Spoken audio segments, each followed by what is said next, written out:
சித்தாசிரமத்தில் விஸ்வாமித்திரரோடு சேர்ந்து அனைத்து முனிவர்களும் உலகத்தின் நன்மைக்காக ஒரு யாகத்தை செய்கின்றார்கள். அப்படிப்பட்ட யாகத்தை கெடுப்பதற்காகவே அந்த யாகத்தை நடத்த விடாமல் செய்வதற்கு அசுரர்கள் எல்லாம் கூட்டமாக திரண்டு வந்தார்களாம். அந்த அசுர படைக்கு தலைவனாக இருக்கக்கூடியவர் யாரு அப்படின்னு பார்த்தா மாரீச்சன்னு பேரு. உபதலைவன் அப்படின்னு சொல்வது போல சுபாஹு அப்படின்னு பேரு.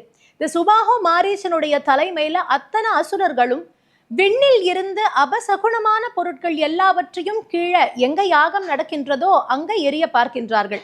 அப்பொழுது ராமபிரானும் இளைய பெருமாளான லக்ஷ்மண சுவாமியும் இருவர் இங்கு இருக்கிறோம் என்பதை பாராது நீங்கள் பாட்டில் செய்வதையெல்லாம் செய்கிறீர்களே என்பது போல அப்படி ஒரு பார்வையை பார்த்து ஸ்ரீராமபிரான் தன்னுடைய வில்லை எடுத்தாராம். சரமழை பொழிந்தாராம். செவித்தலம் அந்த நாணை நிறுத்தினார். சரமழை பொழிய ராமனுடைய பானங்களுக்கும் தர்மம் தெரியும், ராமனுக்கு மட்டும் அல்ல. ராமபானம் என்ன செய்தது அப்படின்னு பார்த்தா அவர்கள் விண்ணில் எங்க இருந்தார்களோ அங்க அவர்களை சம்ஹாரம் செய்யவில்லையாம். எதனால் அப்படின்னு பார்த்தா ஒருவேளை அந்த இடத்துல வதம் பண்ணினா அந்த தலையெல்லாம் திரும்ப யாகம் நடக்கிற இடத்துல தானே வந்து விழும், ரத்தமும் அங்கத்தானே வந்து விழும். அதனால அந்த ராமபானம் என்ன செய்தது, முதல்ல யாகம் நடக்கும் இடத்தில் இருந்து அவர்களை துரத்தியதாம். துரத்தி விரட்டி அடித்தது.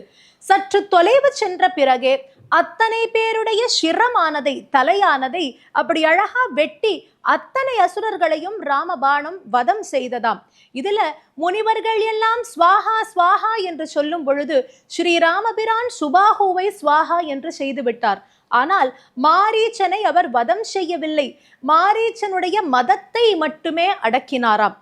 ஏனென்றால் மாரீச்சனுக்கு வேறொரு வேளையில் மற்றொரு முக்கிய வேலை இருப்பதனால மாரீச்சனுடைய மதத்தை மட்டுமே அடக்கினார்.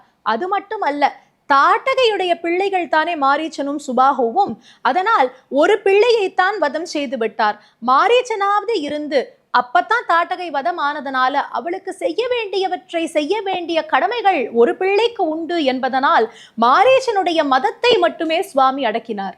இப்படி இந்த பகுதி எனக்கு சீதா கல்யாணத்துல ரொம்ப பிடிச்ச ஒரு பகுதி அப்படின்னே சொல்லலாம்.